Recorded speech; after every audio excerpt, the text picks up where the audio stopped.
C'est pour Nick Lang. Il sort un nouveau film. Il est bien, Moi, il me sort par les trous de nez et il me met en retard. Mais regarde-moi ce con, il se pavane là-haut alors qu'on est coincé.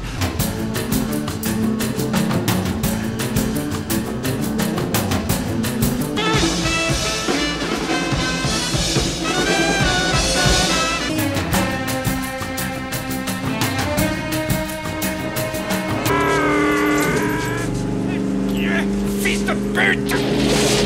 John Badham, un réalisateur qui, pour beaucoup, veut dire quelque chose à une époque où le cinéma était réellement cet habile mélange entre artisanat et tournage en réel sur un blockbuster impressionnant.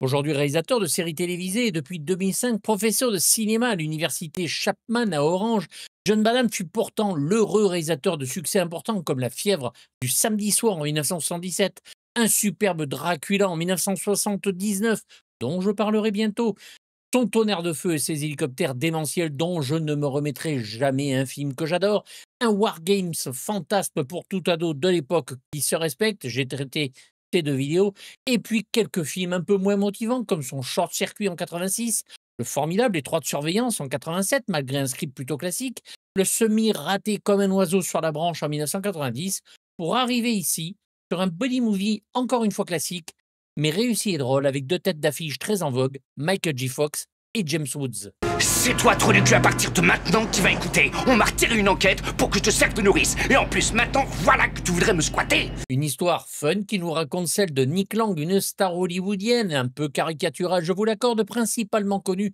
pour son personnage de film d'action. Joe Gunn. Il déteste les ninjas. Je vais le tuer. Et il adore les ninjas. L'acteur tient absolument à briser l'image de gentil au grand cœur qui lui colle à la peau. Il espère y arriver avec le rôle d'un policier coriace et cynique dans le film Blood on the Asphalt. Pour s'y préparer, il va décider de passer du temps avec un véritable flic. Et à chaque fois, il a réussi à vous échapper. Comment est-ce que vous expliquez ça? Va te faire tailler la queue en dents de scie. Nick quitte donc son Hollywood pour arpenter le bitume pendant quelques semaines sur les rues de New York aux côtés d'un inspecteur John Moss.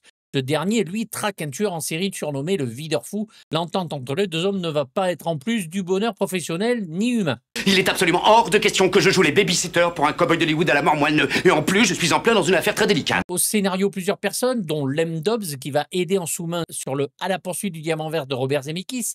Puis après ce film enclenchera sur rien de moins que le Kafka, l'anglais est piégé de Steven Soderbergh, le Dark City d'Alex Proyas ou le The Score de Frank Oz. Non, ça c'est dégueulasse, on peut pas me retirer cette enquête. Cette espèce de mariole a déjà tiré 7 fois pratiquement sous mes yeux. À ses côtés, Daniel Pine, qui a trouvé l'histoire et qui travaillait à la télévision sur de nombreuses séries et quelques films, comme Fenêtre sur Pacifique de John Schlesinger, Doc Hollywood de Michael Caton Jones avec Michael J. Fox et très réussi, ou Sable mortel de Roger Donaldson et quelques autres. Il a plus de munitions. Il a plus de munitions. Il est aidé dans son idée par Michael Kozol, qui avait coécrit le Rambo de Ted Kotcheff et réussi de bons épisodes de Capitaine Furio. Il est à toi. John Badham n'est pas en reste de succès, mais semble moins animé de nous épater et plus en train de nous raconter des histoires plus ou moins bonnes, il faut le dire, tout en tentant techniquement encore 2-3 scènes qui fonctionnent, mais pas de quoi se fendre la tête en deux.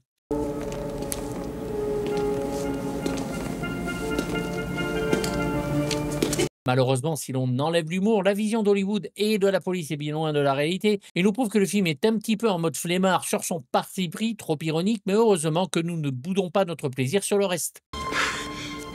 Avance pas, fais pas le con! Un tournage qui va se faire à l'économie à New York, Chicago et Deal dans le New Jersey qui va durer 13 semaines contre les 16 prévus. Badham est toujours à l'économie.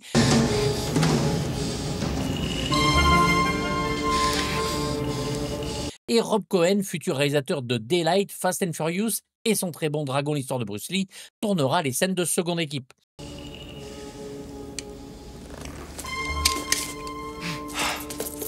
À la photo, très belle ici, c'est Donald McAlpine, un Australien très doué qui va nous donner les images de grands films comme le Predator et le Medicine Man de John McTiernan, le jeu de guerre de Philippe Noyce et sa suite sur Danger immédiat du même réalisateur et fera pas mal de gros films et va remplacer Robert Primes qui au début tourne le film avec John Badham. Il avait travaillé déjà avec lui sur son film précédent avec Mel Gibson, le fameux Comme un oiseau sur la branche, mais que le réalisateur va virer, le trouvant trop lent. Il veut réaliser le film vite et bien dans un beau 2,35. En réalité, je suis bien Nick Lang. Oh ouais. Le film Comme un oiseau sur le branche, justement, le Bird on a Wire en VO, a d'ailleurs son affiche dans le cinéma où est projeté le film de Nick. Boss, attention! Est-ce que cela aura un impact sur le bonhomme? Je n'en sais rien, toujours est-il qu'il ne travaillera plus que pour la télévision, derrière à la photographie. Dans la bande-annonce de Smoking Gun 2, on peut apercevoir un jet privé explosé. Il s'agit d'une image provenant de l'épisode pilote de la série K2000. N'hésitez pas à le tuer. Qu'est-ce qu'ils sont tous après moi? Nick Lang. Et Jack France, regretté doubleur et voix de Robert Denny-Walk et Mel Gibson, y donne de sa voix. Dans Smoking Gun 2, l'aventurier du flingue perdu. Tout feu, tout femme. D'un budget pas dégueulasse de 24 millions, soyons sûrs qu'une bonne partie va quand même pour les acteurs et c'est mérité, le film va rapporter plus de 65 millions de dollars, dont plus de 25 aux États-Unis, mais en France, c'est le petit score avec un peu plus de 309 000 entrées. Je commence vraiment à en avoir marre des films à numéro de série. Est-ce qu'il y a un Hamlet 3? Est-ce qu'il y a le Marchand de Venise 4, le retour?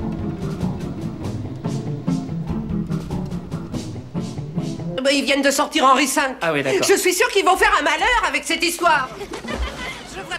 À l'origine, Universal veut Gene Hackman en flic John Moss et Kevin Kline en acteur Nick Lang, et même Nicholson est envisagé, mais là je pense qu'il tapait un peu loin. J'ai envie de devenir adulte, tu comprends? Mais il y a que moi qui ai envie de me voir grandir, alors merde! Ce sera donc notre Michael J. Fox d'amour qui va interpréter ce Nick Lang, un acteur imbu de sa personne et qui va plonger dans le monde réel et urbain, ce que vit la police chaque jour, même si ici un petit peu fantasmé. J'ai été amené à prendre des risques moi aussi sur des tournages. Une fois je me suis râpé la main avec une liane. Ça a mis un mois à guérir. C'est durant le tournage de ce film que Michael J. Fox va malheureusement ressentir les premiers symptômes de sa maladie de Parkinson qui le fera malheureusement quitter ce travail. Alors quoi? Parlez-moi, John. Fox est parfait, doublé par Luc Hamet comme toujours, très à l'aise sur la comédie et va se trouver confronté non seulement à la dure réalité de la vie, mais à un homme, un inspecteur de police ne voulant pas de lui et le traitant plutôt comme il le mérite, une merde. Et où il est, Casanov?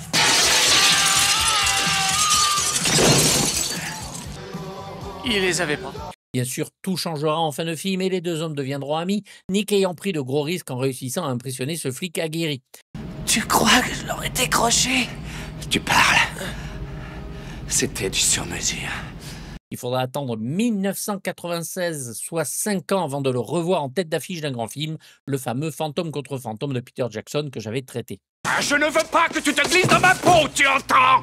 C'est privé. Ce qui se passe en moi ne te regarde pas. Disons-le de suite, ne nous mentons pas, le film est bon, loin d'être un chef-d'œuvre, mais si l'on s'en souvient, c'est bien grâce à un acteur, le second en tête de liste sur l'affiche, James Woods, absolument impeccable ici, qui, l'on peut aussi le dire, sauve littéralement le film de l'ennui, voire de ce qui aurait pu être un banal film de vidéoclub. Il est le lieutenant John Moss. C'est pas en mangeant des hot dogs ou en te curant les dents comme moi que tu entreras dans la peau d'un flic. Nous, on vit ce job. Un acteur que j'adore, mais détesté de beaucoup pour ses prises de position. Étonnant de voir quand l'on est dans le camp du bien, oublié plus facile. Il serait en effet un démocrate jusqu'à l'affaire Lewinsky-Clinton en 99 et va enclencher chez les républicains conservateurs derrière. Chaque fois qu'un flic s'approche d'une bagnole, à l'occasion d'un simple contrôle, il sait qu'il peut avoir à tuer. Il a aussi pris parti pour Israël depuis 2006. Ça s'acquiert pas en se trimballant un flingue en plastique sur le mollet et en frimant toute la journée. Retourne nager la brasse dans ta piscine de milliardaire. Mais revenons au film où il incarne encore une fois un personnage au caractère bien trempé et, comme dans la vie, posant ses burnes sur tout le métrage, devenant lui-même la vedette, nous spectateurs jouissant de ses répliques ou mimiques de visage. Tu as droit à des essais, toi. Nous, on a droit qu'à un essai et on y joue notre vie. Et si on se plante, bang, on baisse le rideau. Pour se préparer au rôle, il va suivre des détectives avec un pare-balles sur le corps et durant le tournage se fera mal au rotateur d'une épaule pendant la poursuite en camion quand il en tombe au début de film. Oh merde!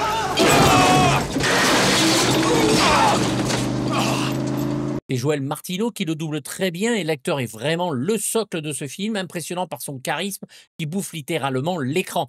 James Woods est en plus à son prime, il est partout depuis 1983. Mais il faut me respecter, laisse-le tranquille. avec le Vidéodrome de David Cronenberg, que j'avais traité sur cette chaîne, mais striké pour une raison ubuesque comme quoi je montrais des étrons. Je n'ai toujours pas compris. Tu l'as eu? Qu'est-ce que t'as foutu? Et puis, elle va enchaîner sur le meilleur film de Sergio Leone, pour moi en tout cas, Il était une fois en Amérique, et contre toute attente de Taylor Hafford face à Jeff Bridges. Suzanne! Suzanne! Oh mon Dieu! Suzanne! Oh! Tenez bon! 1986, c'est Salvador d'Oliver Stone. L'année d'après, Cop de James Bay Harris d'après James Ellroy. Puis le génial Pacte avec un tueur de John Fleet, dont j'ai parlé aussi, continuera à nous donner de sacrées performances, comme sur L'expert de Luis Lozza, avec son coup de téléphone hilarant.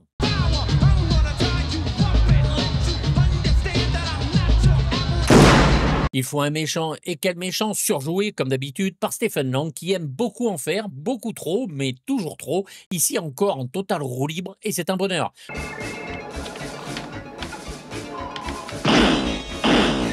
Le videur fou ou party crasher en VO, qui possède une arme customisée qui est un pistolet Whiteley, visible également aux mains de Charles Bronson dans Le Justicier de New York. Oh merci.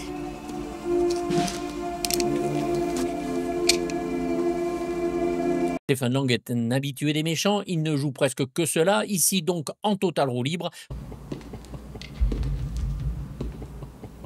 Là ça va. Tout allié mais très préparé, et ce n'est pas rien, doublé en plus par le grand Bernard Tiffen. Un officier de police aurait dû savoir à quel point ma démarche est utile. Je le verrai sur grand écran la première fois dans le rôle du salopard de journaliste Freddie Lounds, qui finira cramé par le grand dragon rouge dans le Manhunter de Michael Mann, puis ce sera la mini-série Gettysburg de Ronald F. Maxwell, le Tombstone de George Pan, Cosmatos et compagnie, et retrouve le réalisateur sur Haute Trahison, comme il retrouve Maxwell sur la seconde mini-série Gods in General. Bravo, t'as été merveilleux, quelle performance. Il va retravailler avec Michael Mann sur Public Enemy en tueur travaillant pour le gouvernement, et dernièrement devient pour James Cameron le colonel Miles Quaritch sur la saga Avatar, grand méchant dont on n'a pas fini d'entendre parler. Bouffe ça! Je déteste les films! Don Brez de Fede Alvarez et sa suite de Rodo Sayagues montreront encore une fois aussi l'étendue de son talent. C'est drôle, j'ai essayé de vous joindre, j'ai essayé hier soir et ce matin. Oui, je sais, j'ai eu tous vos messages et je voulais vous rappeler chez vous, mais j'ai perdu mon carnet d'adresse. Suzanne, la petite amie de John Moss, est interprétée par la talentueuse et très belle Annabella Sciorra, doublée par Marie Vincent, et qui, comme toute petite amie qui se respecte, va servir d'otage bien sûr aux méchants sur le final du film.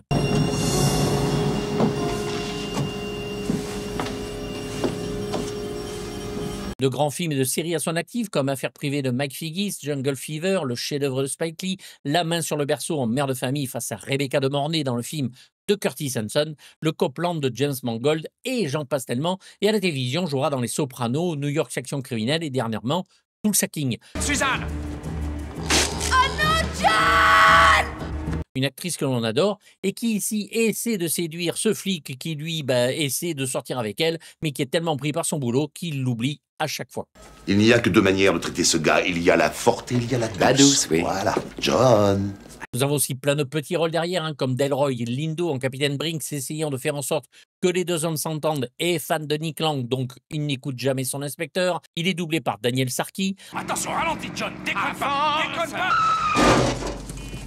C'est quand tu voudrais, tête de gland! En inspecteur Benny Poulet, c'est Louis Gossman que l'on ne présente plus, comme l'inspecteur Billy d'ailleurs, joué par le rappeur LL Cool J, doublé par Tola Koukoui. On me demande. Bonjour, John. Et dont son excellent morceau Mama Say Knock You Out est entendu dans le film et sert de générique de fin. Si le public aime tes films, c'est avant tout parce que tu le fais rêver. Mais je serais tout à fait étonné qu'il se précipite pour te voir vomir. Penny Marshall et Angie, celle qui s'occupe de l'acteur dans le film, c'est une actrice et réalisatrice bien connue. Alors, laquelle t'as choisi? J'en sais rien, qu'est-ce que t'en dis? Et en Bonnie, la jeune Christina Ricci, la fille de la belle Suzanne, qui sort du film Les Deux Sirènes de Richard Benjamin, puis ce film, et va enchaîner sur ce qui va vraiment la faire connaître, les deux films de la famille Adams de Barry Sonnenfeld. Là, et ensuite...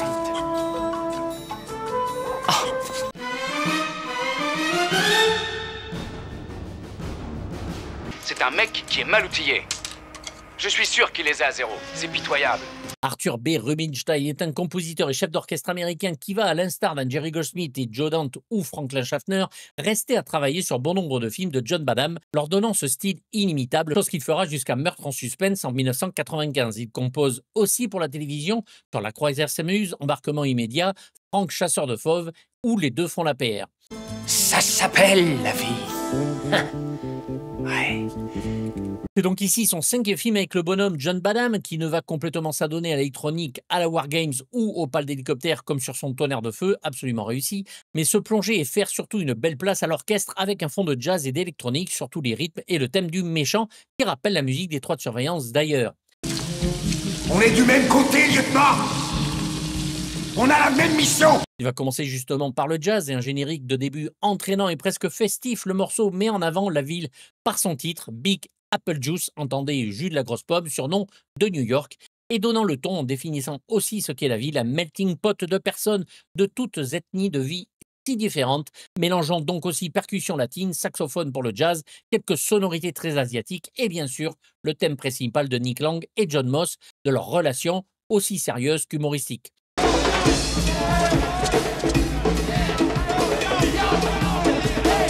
Une interprétation absolument réussie qui plonge directement dans l'ambiance du film, dont la section cuivre est à citer un bon morceau.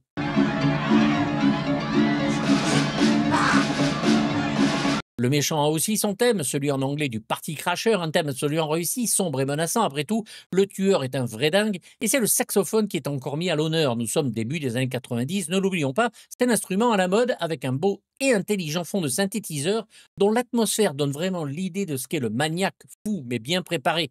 Cette folie justement est évoquée par un semblant de cacophonie reprenant l'univers de la musique du cirque mais joué ici de façon presque ridicule, en tout cas grotesque, donnant à l'ensemble le malaise évident d'un thème fait pour un tueur maniaque et sadique.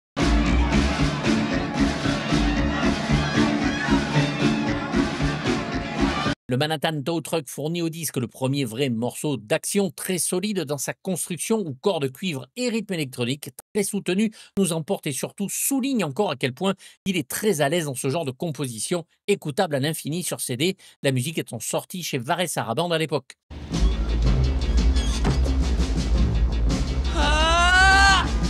Comme je le disais, une musique encore une fois soignée et qui varie beaucoup de thèmes dont l'excitation par la frénésie de sa composition reste vraiment impressionnante.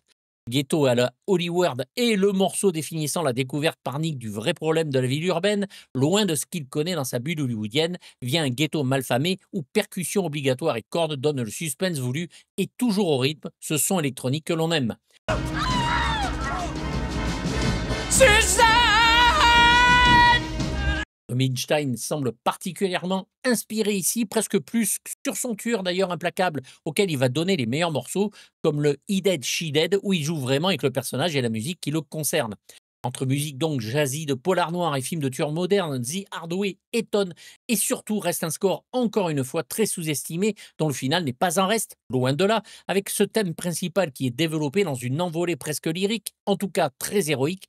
Et c'est très bon à écouter, une très grosse musique hollywoodienne, dans le bon sens du terme. Nous ne sommes certes pas sur son Blue Thunder, ce tonnerre de feu qui restera sa meilleure musique composée aujourd'hui, mais c'est savoureux de le voir et l'écouter en grande forme, comme le film, fun et impressionnant, à découvrir. Où que tu te caches, j'aurai ta peau enfoirée, et je te promets que je te le ferai payer.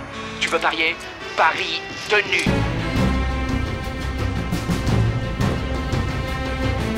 Où es-tu, salopard? Et Suzanne, où elle est? C'est toi le détective, à toi de jouer. Laisse-moi parler à Suzanne. Pour beaucoup, John Badham n'a plus la pêche. Déjà en 91, il a 52 ans et semble ne vouloir nous donner que ce qui est de nous faire plaisir sans aller sur un tournage trop compliqué et sans se laisser aller non plus. J'ai une lentille de contact qui a dû glisser. Il est certain que même si son Comme un oiseau sur la branche est un plaisir coupable de vidéoclub, ce n'est pas la panacée, alors qu'ici, par un jeu d'acteur absolument et indéniablement parfait qui sauve la mise sur un concept qui sera repris sur des films moins bons comme le Showtime de Tom Day avec Robert De Niro et Eddie Murphy, loin de nous donner ce que l'on était en droit d'attendre.